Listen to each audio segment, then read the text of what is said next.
பலமுறை அவர்களோடு அமர்ந்து இந்தியாவுடைய இன்டர்னல் செக்யூரிட்டி, நக்சல் இஷ்யூஸ், அது போன்று பல விஷயங்களை சில ஆண்டுகளுக்கு முன்பு ஒரு மாணவனாக அவரோடு அமர்ந்து பேசிக் கொண்டிருந்தேன். என்ற காலச்சக்கரத்தினுடைய கட்டாயம் நானும் அவரும் ஒரே மேடையில் ஒரு அற்புதமான மனிதனுடைய புத்தகத்தை வெளியிடுவதற்காக சேர்ந்திருக்கின்றோம். எனக்கு மிகவும் பிடித்த ஒரு இன்டலெக்சுவல் செரிபரல் பர்சன், எந்த ஒரு விஷயமாக இருந்தாலும் கூட நுணுக்கமாக பேசக்கூடியவர்.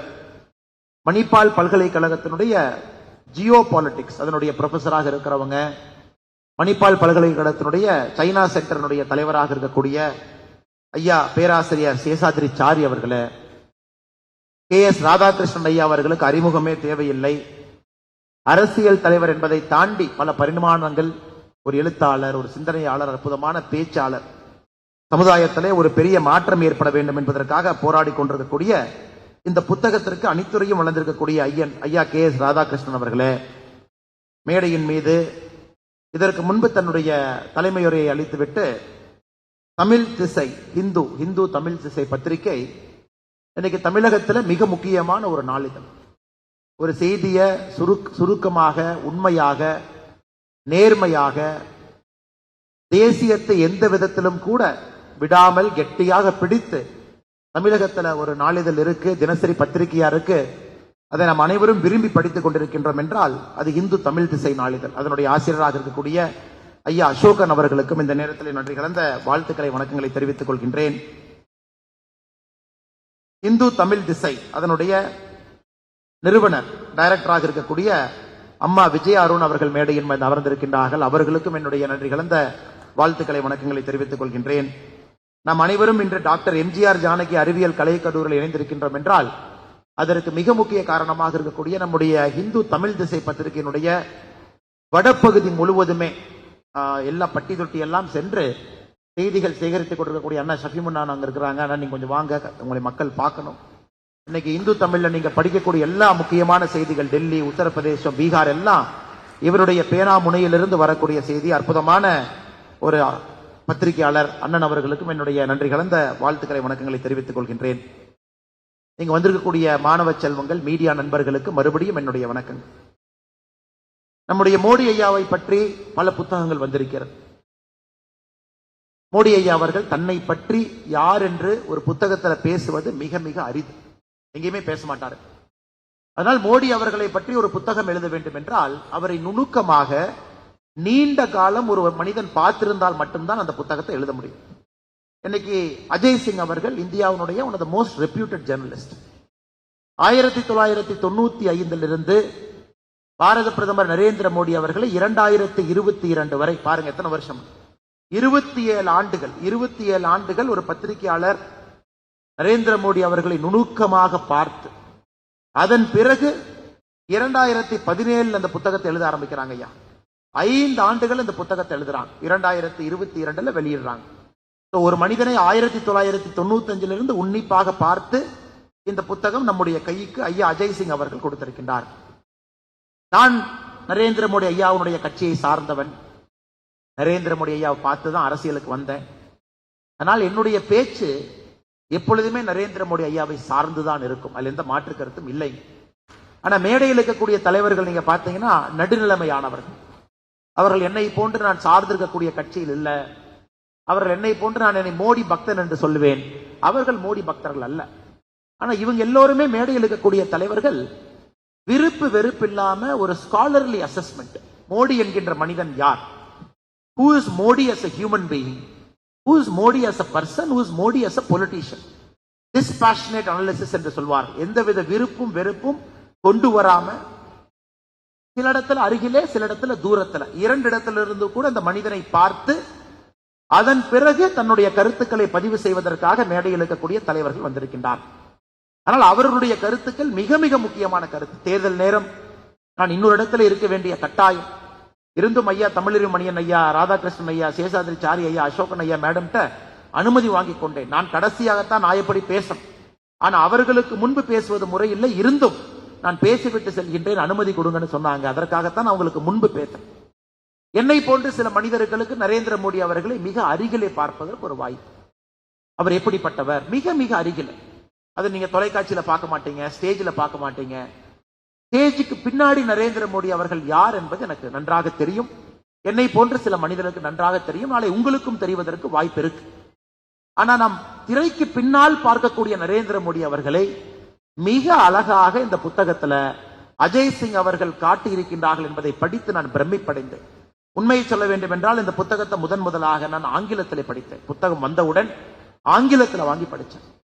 அதன் பிறகு இந்து தமிழ் திசை இதை தமிழ்ல கொண்டு வர்றாங்கன்னு தெரிஞ்ச உடனே அதையும் வாங்கி படித்தேன்.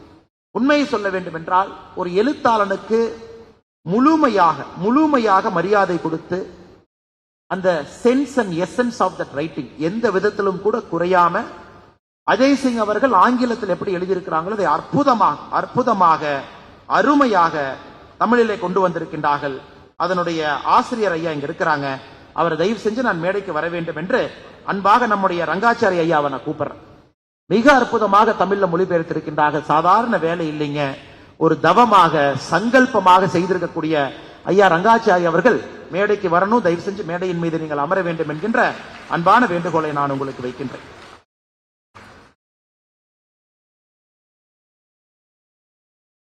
மோடி அவர்களை பற்றி ஒரு 2-3 விஷயத்தை உங்கள் முன்னால் வைப்பது என்னுடைய கடமை. உலக அரசியல் வரலாற்றுல ஒரு பிரதமராக, அந்த நாட்டினுடைய குடியரசுத் தலைவராக, ஜனநாயக நாடுகள்ல நீங்க நல்லா அலாசி பார்த்தீங்கன்னா ஒரு தலைவன் கடைக்கோடியிலிருந்து மேலே வந்திருப்பதற்கான சான்றுகள் மிக மிக குறைவா இருக்கும். அந்த ஆர்கனைசேஷன், அந்த பார்ட்டி ஸ்ட்ரக்சர்ல கடைக்கோடியிலே தன்னுடைய வாழ்க்கையை ஆரம்பித்து படிப்படியாக சில தலைவர்கள் மட்டும்தான் உச்சபட்ச அதிகாரத்துக்கு வந்திருப்பாங்க. அதுவும் இந்தியா போன்ற நாடுகள் அது மிக மிக குறைவு. யாரோ ஒருத்தவங்களுடைய குழந்தையா இருப்பாங்க, அவங்களுடைய குடும்பத்திலிருந்து பிறந்திருப்பாங்க, நேரடியா வந்திருப்பாங்க, நேரடியா தலைவராயிருப்பாங்க. ஆனா இந்த புத்தகத்தை ஒரு மாணவனும் ஒரு மாணவிகளும் செல்வங்களும் ஏன் படிக்க வேண்டும் என்றால் எப்படி கடுமையாக உழைப்பது என்பதை மோடி அவர்களிடமிருந்து நாம் கற்றுக்கொள்ள வேண்டிய முதல் பாடம். How to work hard. Modi அவர்களை போன்ற ஒரு ஹார்ட் ஒர்க்கர் இந்தியால இல்லைங்க. மோடி அவர்களை போன்ற கடுமையாக உழைக்கக்கூடிய நபர் அவர் எந்த துறையாக வேண்டுமானாலும் இருக்கட்டும், அரசியல் துறையாக இருக்கட்டும், பத்திரிகையாளர் துறையா இருக்கட்டும், தொழில்துறையா இருக்கட்டும், சினிமா துறையா இருக்கட்டும், எந்த துறையாக இருந்தாலும் கூட மோடி அவர்கள் is an extremely hard working person. இந்த புத்தகத்தை நீங்க பாத்தீங்கன்னா தெரியும். 1950 பிறந்து அதன் பிறகு 1967 வீட்டை விட்டு வெளியே வந்து ஒரு ஆண்டு காலம் இந்தியா முழுவதும் சுற்றி தெரிந்து அதன் பிறகு தான் ராமகிருஷ்ணா மடத்துல ஒரு சன்னியாசியாக மாற வேண்டும் என்று 2 முறை ராமகிருஷ்ணா மடத்துக்கு போறாங்க. 2 முறையும் ராமகிருஷ்ணா மடத்தில் இருக்கக்கூடிய பெரியவர்கள் உன்னுடைய வேலை சன்னியாசியாக இருப்பது அல்ல, ஆண்டவன் உனக்கு வேற ஏதோ கட்டளையிட்டு இருக்கின்றான், நீ மறுபடியும் ராமகிருஷ்ண மடத்துக்கு வராதேங்கிறான். அதன் பிறகு என்ன வாழ்க்கை, எதற்காக பிறந்திருக்கின்றோம் என்று தேடி தேடி நரேந்திர மோடி அவர்கள் தன்னை 19 வயதிலே RSS இயக்கத்தில் இணைத்துக் கொள்கின்றார். 1987 வரை RSS இயக்கத்தில் ஒரு பிரச்சாரக்காக இருக்கின்றார். 87 RSS இருந்து பாரதிய ஜனதா கட்சிக்கு அங்கிருந்து கட்சியினுடைய தொண்டனாக 37 வயசுல வர்றான். இதை நீங்க நன்றாக உணர்ந்து கொள்ள வேண்டும். மோடி அவர்களுடைய வாழ்க்கை என்பது ஒரு அசாதாரணமான வாழ்க்கை.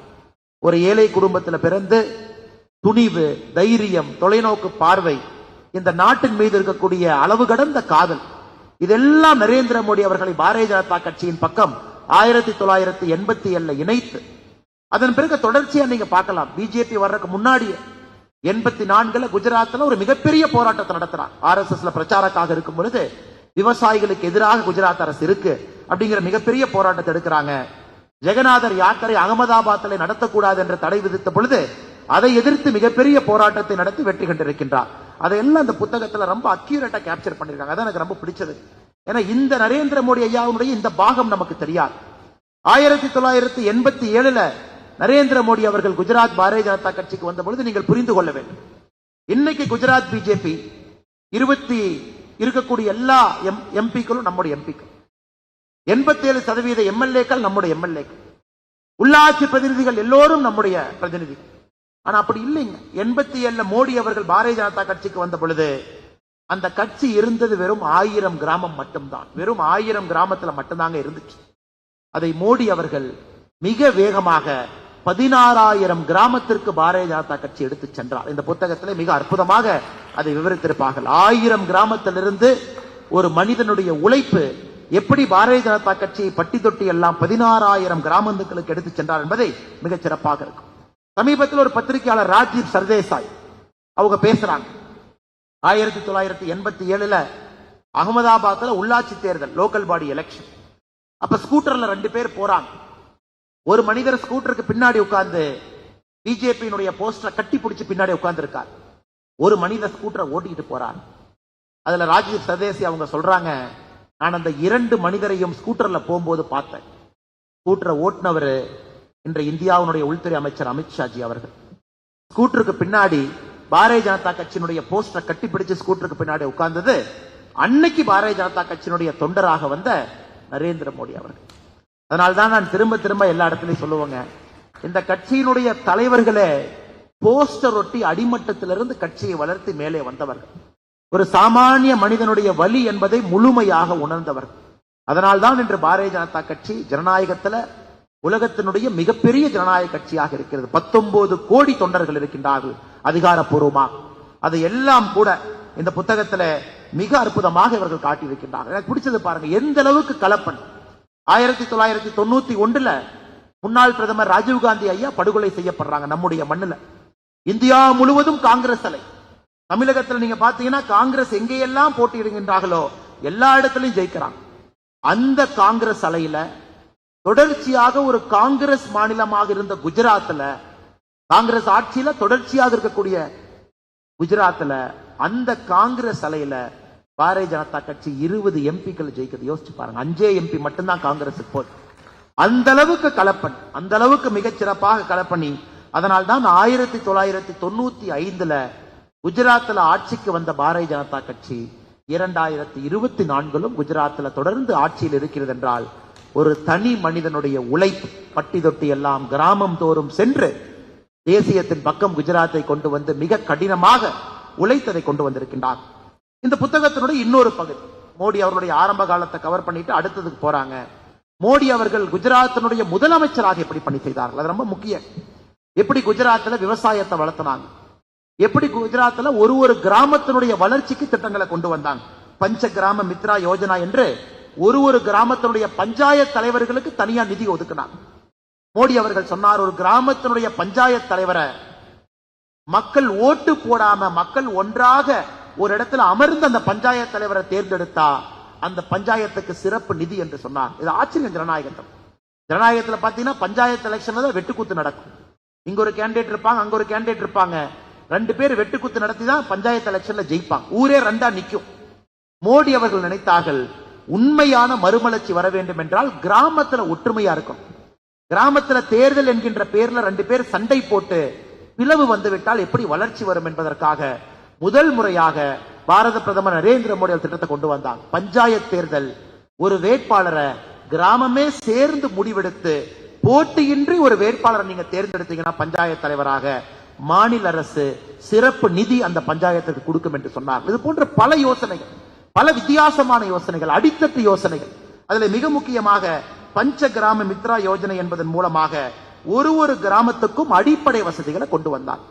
அதன் பிறகு உங்களுக்கு தெரியும், கட்சி பகுதியில நிலநடுக்கம் ஏற்பட்ட பொழுதுதான் மோடி ஐயா குஜராத்தினுடைய முதலமைச்சராக நிலநடுக்கத்திற்கு பிறகு பொறுப்பேற்கிறாங்க. 26 ஜனவரி 2001 நிலநடுக்கம். அக்டோபர் 7, 2001 மோடி அவர்கள் குஜராத்தினுடைய முதலமைச்சராக பொறுப்பேற்று அந்த சவால்களை எல்லாம் தாண்டி எப்படி ஒரு இயற்கை சீற்றம், இயற்கை பேரிடர் வரும் பொழுது அந்த மாநிலத்தில் எப்படி ஒரு முதலமைச்சர் ஆட்சி நடத்த வேண்டும் என்பதற்கு இன்றும் ஒரு இலக்கணமாக பாரத பிரதமர் நரேந்திர மோடி அவர்கள் இருக்கின்றார். அதன் பிறகு மிக முக்கியமாக நம்முடைய சர்தார் சரோவர் திட்டம். குஜராத்தை பொறுத்த வரைக்கும் இட்ஸ் ட்ராட் ஸ்டேட், ஒரு பார்டர் ஸ்டேட். கடுமையான வின்டர், கடுமையான summer. Winter extreme, summer extreme. தண்ணி வசதி இல்லை. ஆனா 10 ஆண்டுகள் தொடர்ந்து குஜராத்தை பொறுத்த வரைக்கும் பாத்தீங்கன்னா விவசாயத்துல 10 ஆண்டுகள் தொடர்ந்து விவசாயம் 10 விழுக்காடு வளர்ச்சியில் இருந்துச்சு. 10% ஒரு ஆண்டும் விவசாயத்தை 10 விழுக்காடு வளர்ந்துச்சு. அப்துல் கலாம் ஐயா சொன்னாங்க, இந்தியால யாருமே எந்த ஒரு மாநிலத்திலும் ஒரு விவசாயத்துறை ஆண்டிற்கு 10 விழுக்காடு வளர்ச்சியை பார்த்ததில்லை. அதை கொண்டு வந்தாங்க. சர்தார் சரோவர் டேம கட்டினாங்க, அணையினுடைய மட்டத்தை உயர்த்தினாங்க, குறிப்பாக குஜராத்தினுடைய மேல் பகுதிக்கு கெனால் இரிகேஷன் மூலமா தண்ணி கொண்டு போனாங்க. அது எவ்வளவு சிறப்பா பண்ணாங்க பாருங்க. தண்ணி கீழே கெனால் போகும், அதற்கு மேல ஏன் சும்மா இருக்கணும்னு தண்ணி போற கெனால் மேல சோலார் பேனல் போட்டுருவார். குஜராத்ல பாத்தீங்கன்னா தண்ணி கெனால்ல போகும், அதுக்கு மேல சோலார் பேனல் இருக்கும், அதுல சூரிய மின்சாரம் கிடைக்கும், அதுக்கு கீழே தண்ணி போகும். யாராவது அகமதாபாத் போயிருந்தீங்கன்னா தெரியும், ஒரு மாஸ் ராபிட் டிரான்ஸ்போர்ட் சிஸ்டத்துக்கு ஒரு மிகச்சிறந்த உதாரணமாக இன்னைக்கு அகமதாபாத் சிட்டி இருக்கு. அதனால் சுருக்கமாக சொல்ல வேண்டும் என்றால், மோடி அவர்கள் குஜராத்தினுடைய முதலமைச்சராக இருந்த பொழுது எப்படியெல்லாம் திட்டங்களை, புதுமையான திட்டங்களை கொண்டு வந்து மிகச்சிறப்பாக குஜராத்தினுடைய முதலமைச்சராக இருந்தார். இப்ப மூன்றாவது பாகம் இந்தியாவுடைய பிரதமர். இந்தியாவுடைய பிரதமராக நான் அதிகமாக பேச விரும்பலைங்க, உங்க எல்லோருக்கும் தெரியும். 10 ஆண்டு காலமாக பிரதமருடைய ஆட்சியை பார்த்துக் கொண்டிருக்கின்றீர்கள். எனக்கு அடுத்து பேச இருக்கக்கூடிய தலைவர்கள் மிக அதிகமாக இதை பற்றி பேச இருக்கின்றார். அதனால் ஒட்டுமொத்தமாக சொல்ல வேண்டும் என்றால், மிக அற்புதமாக ஆட்சி செய்து, மிக அற்புதமாக கட்சி பணி செய்து, ஒரு நல்ல ஒரு மனிதனாக இருந்து அசாத்திய உழைப்பினால், நீங்க யோசிச்சு பாருங்க, 1995 இருந்து ஒரு மாநிலம், யோசிச்சு பாருங்க 29 ஆண்டுகள் ஒரு கட்சியின் பக்கம் ஒரு மாநிலம் இருக்குன்னா யோசிச்சு பாருங்க. ஜனநாயகத்துல சாதாரண வேலை இல்லை. ஆட்சிக்கு வந்து 1 வருஷத்திலே தடுமாறுறாங்க, 2 வருஷத்துல தடுமாறுறாங்க, ஆன்டி இன்குபன்சி வந்துருது. 29 ஆண்டுகள் ஒரு கட்சி ஒரு மாநிலத்தில் ஆட்சியில தொடர்ந்து இருக்கிறாங்க. ஒரு முறையும் ரெக்கார்டு பிரேக்கிங் மெஜாரிட்டியில் அந்த கட்சி ஆட்சிக்கு வருதுன்னா எந்த அளவுக்கு அடித்தளத்திலே அந்த கட்சியினுடைய உழைப்பு இருந்திருக்க வேண்டும் சகோதர சகோதரி. அதனால என்னுடைய வேண்டுகோள், இந்த புத்தகத்திலிருந்து ஒருத்தருக்கு ஒரு இன்ஸ்பிரேஷன். எனக்கு பொலிட்டிக்கல் இன்ஸ்பிரேஷன். இங்க இருக்கக்கூடிய நம்முடைய மாணவ செல்வங்கள் இந்த புத்தகத்தை படிச்சீங்கன்னா உங்களுக்கும் இது ஒரு வழிகாட்டு. ஒரு மனிதன், தனி மனிதனுடைய உழைப்பு எப்படிப்பட்ட சாம்ராஜ்யத்தை கட்டி அமைக்க முடியும் என்கின்ற ரகசியம் இந்த புத்தகத்தில் இருக்குது.